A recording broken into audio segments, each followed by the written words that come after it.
ગુજરાતના વિવિધ શહેરોમાં ટ્યુશન ક્લાસ ચલાવતો એક લંપટ શિક્ષક પોતાની જ વિદ્યાર્થીઓને ફસાવતો હતો અને પછી ભગાડી જતો હતો। આ મામલાની તપાસ સીબીઆઈને સોંપવામાં આવી અને સીબીઆઈએ પકડેલા આ લંપટ શિક્ષક સામે કેસ ચાલી જતા અમદાવાદની સીબીઆઈ કોર્ટના જજ ડીજી રાણાએ આ લંપટ શિક્ષકને આજીવન કારાવાસ એટલે કે મૃત્યુ પર્યંત જેલમાં રહેવાનો આદેશ આપ્યો છે। વૈષ્ણવજન તો તેને કહીએ જે પીડ પરાઈ જાનાને રે। નમસ્કાર, નવજીવન ન્યૂઝમાં તમારું સ્વાગત છે અને હું છું તમારો પ્રશાંત દયાળ। શિક્ષક એક અત્યંત પવિત્ર નામ છે। એવો શિક્ષક જે આપણને જ્ઞાન આપે છે, જે આપણને જીવન જીવતા શીખવાડે છે, જે આપણી સમજ બદલે છે, જે આપણને મોકળાશ આપે છે અને જીવનને કેવી રીતના સુંદર બનાવી શકાય તેનું જ્ઞાન આપે છે। પણ હવે એવા પણ શિક્ષકો આવ્યા છે કે જેઓ શિક્ષકના નામે, શિક્ષણના નામે કલંક છે। આવા કલંક ભર્યા એક શિક્ષકની આ વાત છે। આ શિક્ષકનું નામ છે ધવલ ત્રિવેદી। ધવલ ત્રિવેદી ગુજરાતના વિવિધ શહેરોમાં ટ્યુશન ક્લાસ ચલાવતો હતો અને જે શહેરમાં તે ક્લાસ ચલાવે ત્યાં પોતાની જ વિદ્યાર્થીને પ્રેમ જાળમાં ફસાવે અને ફસાવીને પછી એને ભગાડી જતો હતો। અનેક છોકરીઓને તેણે આવી રીતના ભગાડી હતી, પણ ઘટના પડધરીમાં બને છે। પડધરીમાં તે પોતાની એક વિદ્યાર્થીને ફસાવે છે જે સગીર વયની છે, તેની સાથે શરીર સંબંધ બાંધે છે। આ મામલો પોલીસ સુધી પહોંચે છે। પોલીસ આ ધવલ ત્રિવેદીની ધરપકડ કરે છે, તેને જેલમાં મોકલી આપે છે। ત્યાં તેની સામે ટ્રાયલ ચાલે છે અને પોક્સો હેઠળ ધવલ ત્રિવેદીને કસૂરવાર ઠરાવી અદાલત સજા કરે છે। જેલમાં રહેલો આ ધવલ ત્રિવેદી પોતાની આ જે કુચેષ્ટા છે તેને ભૂલતો નથી। તે પેરોલ ઉપર બહાર નીકળે છે અને પછી તે સુરેન્દ્રનગરમાં આવે છે અને સુરેન્દ્રનગરમાં ફરી તે પોતાના ટ્યુશન ક્લાસ ચલાવે છે અને ત્યાંથી ચોટીલાની એક વિદ્યાર્થીને લઈને ભાગે છે। આ બીજી ઘટના પોલીસ સામે આવી હતી। ચોટીલા પોલીસે ધવલ ત્રિવેદી સામે ગુનો નોંધ્યો, કારણ કે આ બાળા પણ સગીર હતી અને તેની તપાસનો દોર શરૂ થયો।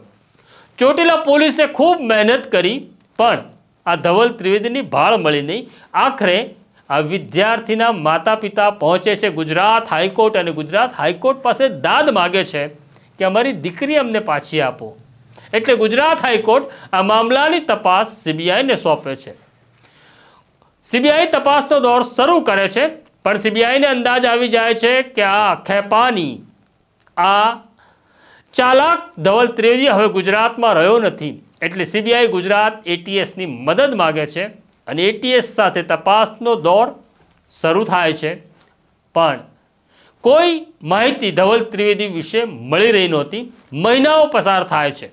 આ દરમિયાન સીબીઆઈને એક જાણકારી મળે છે કે અત્યારે ધવલ ત્રિવેદી ઉત્તર પ્રદેશમાં સંતાયો છે।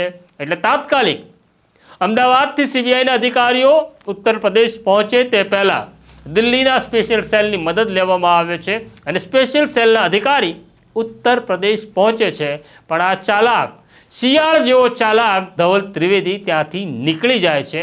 આમ દિલ્હી પોલીસને તેની ભાળ મળતી નથી। આખી ઘટનામાં ધવલ ત્રિવેદીને અંદાજ આવી ગયો હતો કે હવે સીબીઆઈ તેની પાછળ લાગેલી છે। સીબીઆઈએ તેને પકડવા માટે અનેક વ્યૂહરચનાઓ બનાવી હતી। સીબીઆઈએ દેશભરના શિક્ષણ વિભાગને જાણ કરી હતી કે આ પ્રકારનો એક શિક્ષક છે જે વિદ્યાર્થીઓને ફસાવી રહ્યો છે, પણ અમને મળતો નથી। તમારે ત્યાં ક્યાંય ધવલ ત્રિવેદી નામનો શિક્ષક એનરોલ થાય તો અમને તાત્કાલિક જાણ કરો।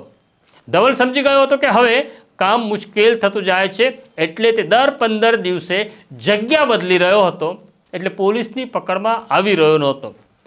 કોરોના કાળ શરૂ થાય છે અને કોરોના કાળમાં તે આ વિદ્યાર્થીની સાથે બિહારમાં હતો, પણ આ વિદ્યાર્થીની પણ હવે દર 15 દિવસે ભાગીને થાકી ગઈ હતી, એટલે તેમની વચ્ચે ઝઘડો થાય છે અને આખરે ધવલ હવે આ વિદ્યાર્થીનીથી કંટાળી ગયો હતો, એટલે તેને મૂકીને નીકળી જાય છે।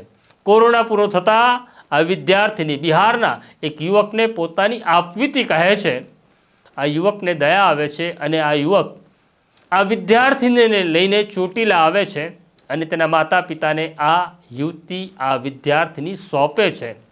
પણ સવાલ એવો હતો કે આ છોકરી તો મળી ગઈ, પણ પેલો લંપટ જો ધવલ બહાર રહે તો બીજી કોઈ છોકરીને ફસાવશે, ભગાડશે. એટલે સીબીઆઈ રાત દિવસ મહેનત કરી રહી હતી. ત્યાં સીબીઆઈને જાણકારી મળે છે કે આપણે જેને શોધી રહ્યા છીએ હિમાચલ પ્રદેશની એક ટાઇલ્સ ફેક્ટરીમાં છે અને ત્યાં તેણે શીખનો વેશ ધારણ કર્યો છે અને ચોકિયાત તરીકે ત્યાં કામ કરે છે. સીબીઆઈના અધિકારીઓ હિમાચલ પ્રદેશની એ ટાઇલ્સ ફેક્ટરીમાં પહોંચે છે અને ત્યાં તેમને ધવલ ત્રિવેદી મળી જાય છે. આમ 2 વર્ષની મહેનત પછી ધવલ ત્રિવેદીને શોધવામાં સીબીઆઈના અધિકારીઓ સફળ થાય છે.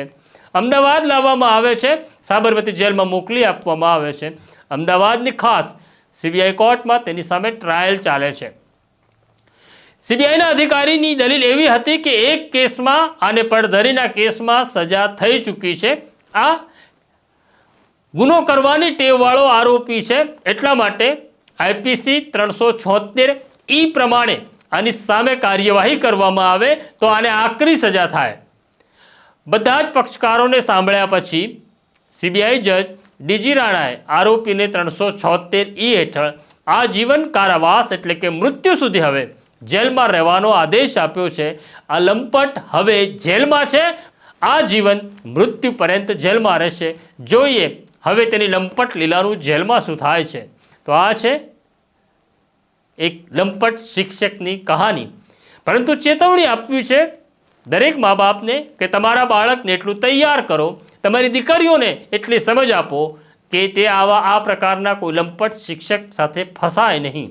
બાકી સ્ત્રીને ભણાવવી જ પડશે, સ્ત્રીને સ્વતંત્રતા આપવી પડશે, તેની સાથે સ્ત્રીને લડવાની સમજ અને તાકાત બંને આપવી પડશે. તો આ સ્ટોરી તમને કેવી લાગી અમને કોમેન્ટ બોક્સમાં જરૂરથી લખજો. અમારી સાથે વાત કરતા રહેજો. મને અને મારા સાથી સોનુને રજા આપો. નમસ્કાર. વૈષ્ણવજન તો તેને કહીએ જે પીડ પરા